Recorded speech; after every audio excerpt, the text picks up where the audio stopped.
तीसरे दिन मैंने असद के साथ बाहर जाने का इरादा मंसूख कर दिया। वो आया तो मैंने उसे ऊपर कमरे में बुला लिया। हम तीनों खुशगपियों में वक्त गुजार रहे थे कि मेरे मोबाइल फोन पर चाउफान की कॉल आ गई। सुबह बखैर मास्टर, क्या हाल है? इस वक्त कहाँ घूम रहे हो? मैंने सारी जिंदगी में इतना शहर नहीं देखा जितना तुमने 2-3 दिनों में देख लिया है। मेरी आवाज़ सुनकर वो एक ही सांस में बेतकान बोलता चला गया। मैं खैरियत से हूँ, मुझे किसी चीज़ की ज़रूरत नहीं है और मैं हर वक्त तुम्हारी सलामती के लिए दुआ को रहता हूँ। क्या मैं अब फ़ोन बंद कर दूँ? मैंने उसे होटल में अपनी मौजूदगी से बाखबर किए बगैर उसके अंदाज में जवाब दिया। वह हंस पड़ा। मास्टर, तुम बहुत दिलचस्प आदमी हो।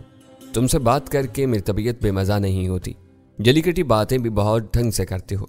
अब यही देखो कि आजकल फुर्सत के दिन हैं, इसके बावजूद तुम मेरी सलामती के लिए दुआएं करते रहते हो। अब नहीं करूँगा, मैंने संजीदगी से कहा। और कोई शिकायत हो तो वो भी बता दो, मैं इसे भी दूर कर दूंगा। मास्टर, मेरे पास एक चटपटी खबर है, सोचा कि तुम्हें भी सुना दूं। वो खामोश हो गया तो मैंने कदर तेजी से कहा, जल्दी से सुना डालो, मैं इस वक्त बहुत ज़्यादा मसरूफ़ हूँ। 10 मिनट पहले मुसल्ला और बावर्दी अमरीकी फ़ौजियों से भरी हुई 3 गाड़ियाँ मोती महल में गई हैं। बैंकॉक का पुलिस कमिश्नर भी इनके साथ था, उसने बताया। वो बहुत अहम इतला थी। मेरा जहन फौरी तौर पर अव्वल खान की तरफ मफसूल हो गया। कराची में सोबराज रोपोश था। अमरीकी अपने तौर पर उसे तलाश कर रहे थे। इस बारे में इनका मकामी हुकाम से कोई राब्ता नहीं था, इसलिए वो उसकी नकलो हरकत से बिल्कुल बेखबर थे। मैंने अव्वल खान को इस बारे में अमरीकियों को मालूमात फराहम करने की जो हदायत की थी, इसका नतीजा सामने आ गया था। मुझे पूरा यकीन था कि कराची से वो खबर बैंकॉक पहुंचते ही अमरीकी हरकत में आ चुके थे। FBI वाले अपने गद्दारों को किसी कानूनी मरहले से गुजारे बगैर खामोशी से मार डालने के कायल थे और वो कराची में मुसलसल इन्हीं कोशिशों में लगे हुए थे। कराइन बता रहे थे कि इसके बैंकॉक आने की इत्तला पाते ही अमरीकियों के सब्र का पैमाना लबरेज हो गया था। इन्होंने सोबराज को खामोशी से ठिकाने लगाने का इरादा तर्क करके इसे कानून के बेरहम शिकंजे में जकड़ने का फैसला कर लिया था। कैदियों से बदसलूकी के मामले में दुनिया भर में अमरीकियों की शोहरत दिन ब दिन खराब होती जा रही थी। इनकी तहवील में आए हुए मुजरिम और मुश्तबा कैदी आए दिन मशकूक हालात में मारे जाते थे। सोबराज को अपने कब्जे में लेकर वो किसी भी वक्त इसका नरखरा काट के ये दावा कर सकते थे कि सोबराज ने कैद व बंद की सख्तियों से घबरा कर खुदकुशी कर ली। वो कानून का सामना किए बगैर मारा जाता। यूं FBI वालों की रवायत बरकरार रहती। बैंकॉक में मुतय्यन अमरीकी एहलकारों ने कराची से आने वाली खबर को आंखें बंद करके कबूल नहीं किया होगा। मुझे यूं लग रहा था जैसे उन्होंने अपने तौर पर इस इत्तला की तफ्तीश की हो और जब इन्हें ये यकीन हो गया कि सोबराज शहर में राजन का मेहमान है तो इनका एक यूनिट सोबराज की गिरफ्तारी के लिए निकल खड़ा हुआ। गालिब इम्कान ये था कि अमरीकियों ने थाई हुक्काम के जरिए राजन से मुज़ाकरात नहीं किए होंगे। अपनी छानबीन के दौरान में इन्हें सोबराज और राजन के गहरे गठजोड़ का बखूबी अंदाजा हो गया होगा। वो मुज़ाकरात की राह इख्तियार करते तो राजन अपने जिगरी दोस्त की मौजूदगी से इनकार करते हुए बहुत खामोशी के साथ उसे थाईलैंड से निकाल देता। अमरीकी एहलकार इतने अहमक नहीं थे कि अपने बड़े मुजरिम तक पहुंचने के लिए वो खतरा मोल लेते। पलक झपकते में वो सारे इम्कानात मेरे जहन में रोशन हो गए। मैंने बेपरवाही से चाउफान से पूछा, पुलिस कमिश्नर राजन से मिलने के लिए उसके घर गया है तो इसमें क्या खास बात है? कमिश्नर को गोली मारो, वो बेचारा यतीम अफसर है। छोटा राजन जब चाहे कान पकड़कर उसे अपने पास बुलवा सकता है। तुम अमेरिकी फौजियों पर क्यों गौर नहीं करते? वो वहां क्यों गए हैं? चाउफान, तुम बिला वजह मेरा दिमाग खा रहे हो, मैंने मसनूई उकताहट का मुजाहरा करते हुए कहा। हो सकता है कि कोई फौजी अफसर भी राजन से मिलने गया हो। फौजी अफसर रख रखाव और दबदबे के इजहार के आदी होते हैं। 10-20 फौजियों का भरम बहुत होता है। वो इन्हें भी अपने साथ लेकर गया ताकि राजन को मरूब कर सके। मास्टर, तुम कुछ भी कह लो, मुझे दाल में काला लगता है। चाउफान को सोबराज की कहानी की हवा भी नहीं लगी थी। उसे वो सब बताना बेसूद था जो मेरे जहन में आ चुका था। इस अमर में कोई कलाम नहीं था कि चाउफान ने मुझे बहुत अहम खबर दी थी, लेकिन मैं इसकी अहमियत तस्लीम करके खेल बिगाड़ने का खतरा मोल नहीं ले सकता था। बेहतर राह वही थी जो मैंने इख्तियार की हुई थी और इसी का तसलसल बरकरार रहना जरूरी था।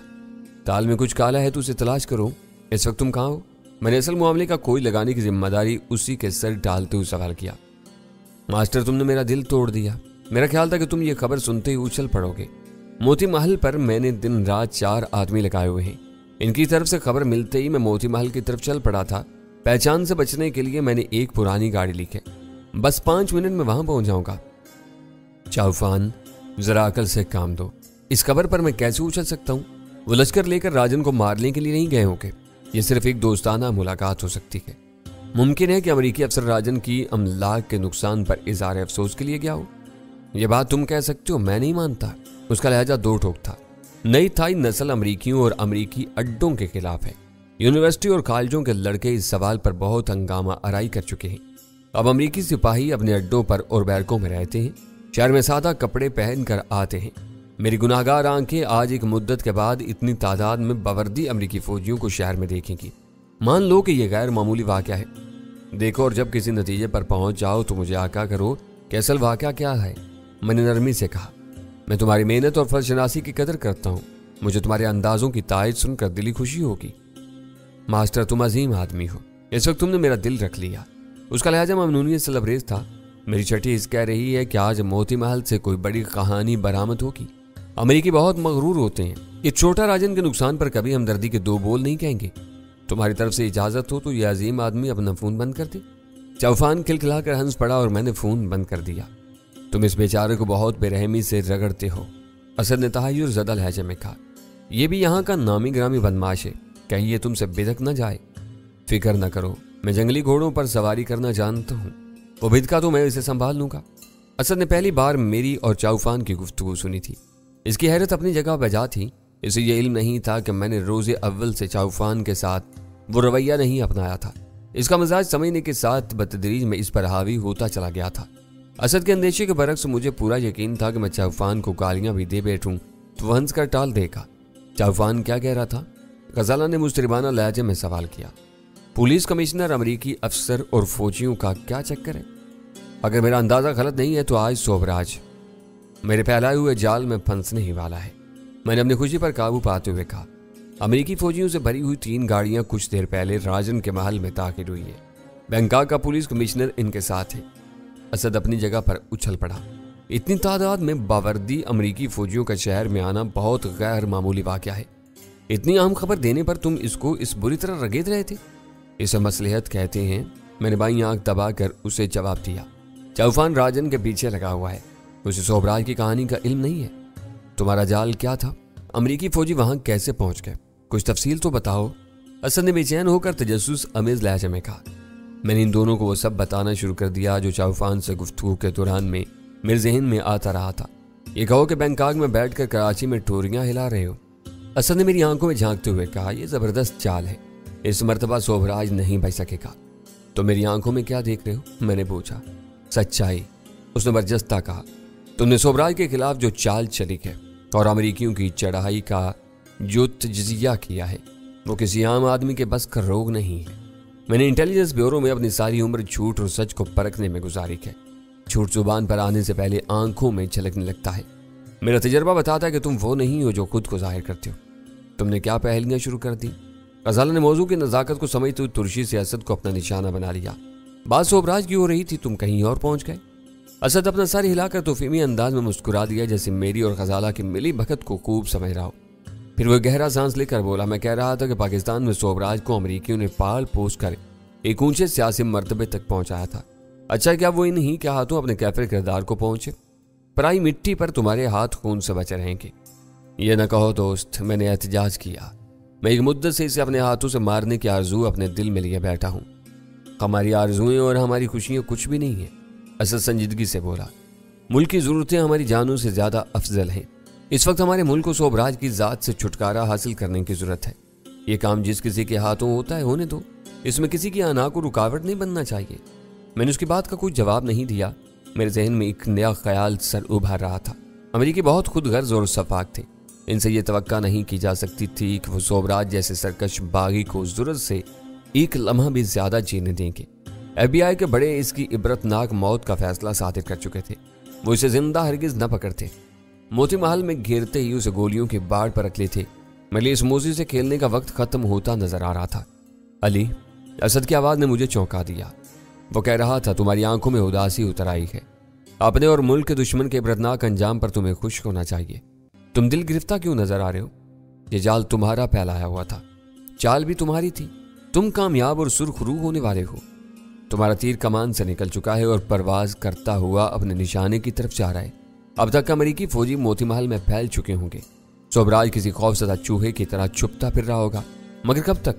आखिरकार वो इसे ढूंढ कर पकड़ लेंगे।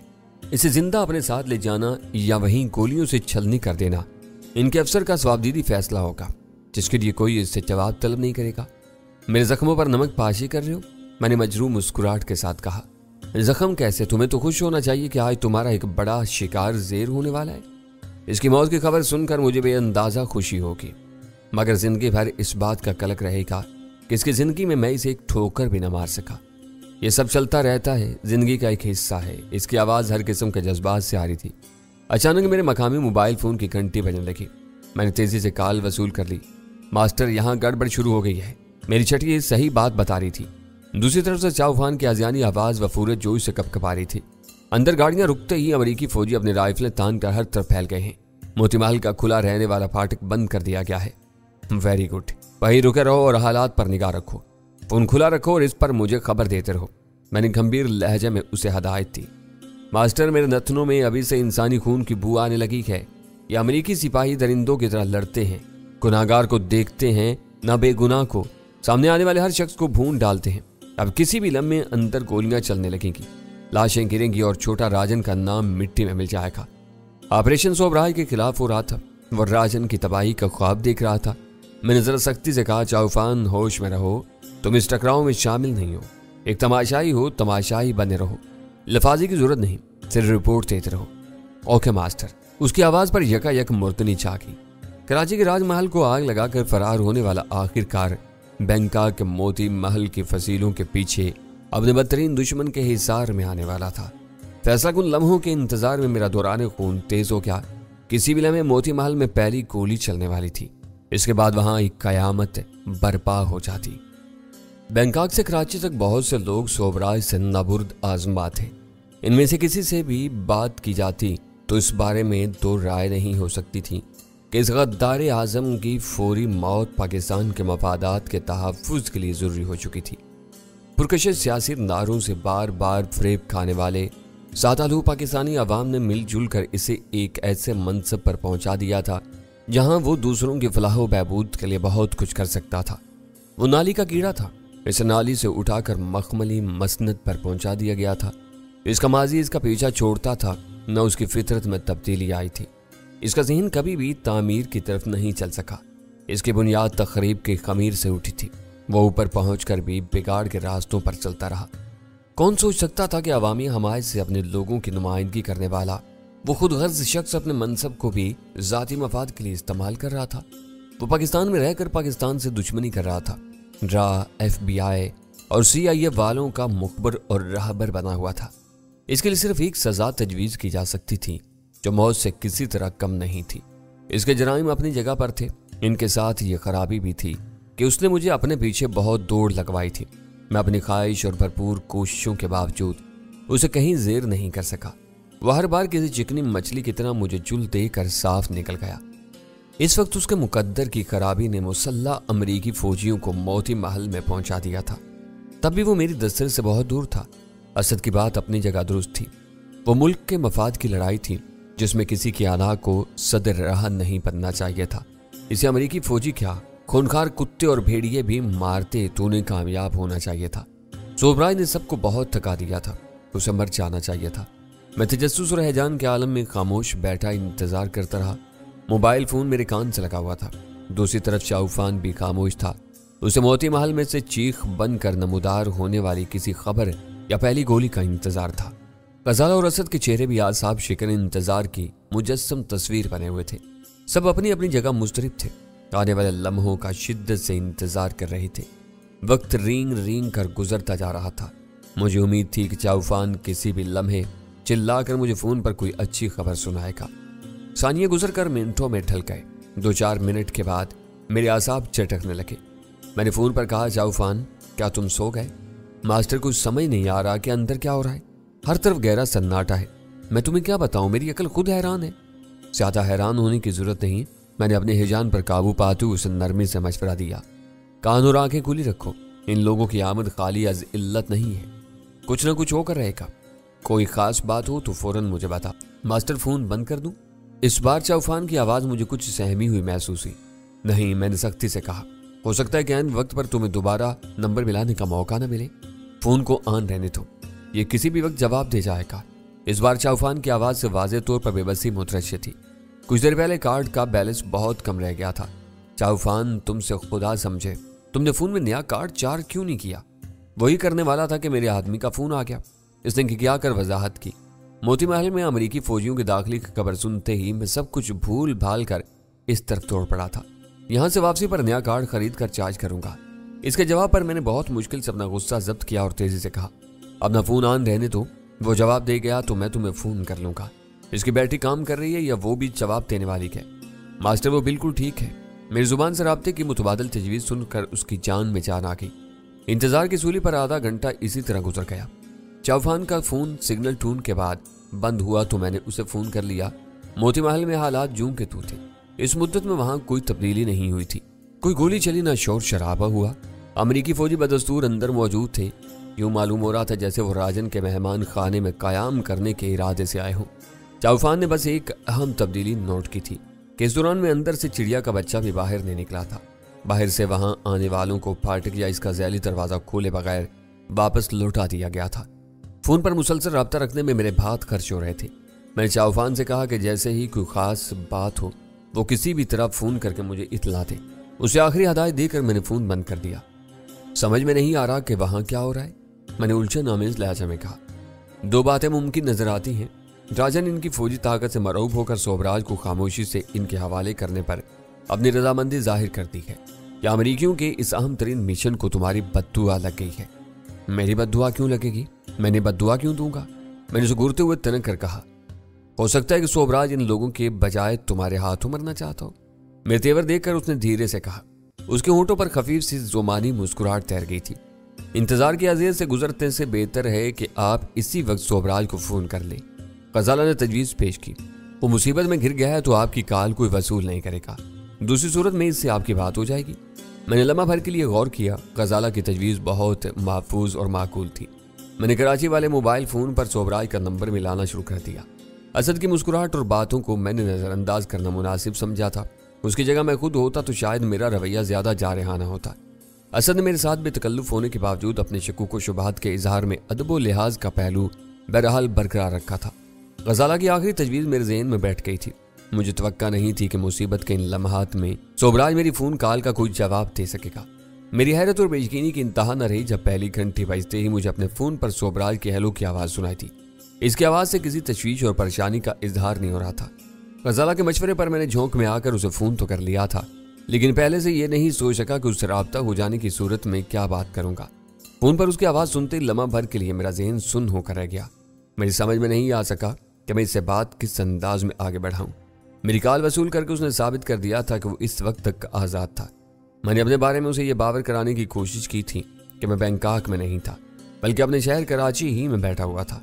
गोल्डन ड्रैगन में छोटा राजन का जो आदमी मारा गया वो मेरे भेजे हुए एक हरकारे का निशाना बना था, जो इंसानी जिस्म में पुरस्रार तरीके से सरीउल असर जहर दाखिल करने वाले मोहलक हथियार से लैस था।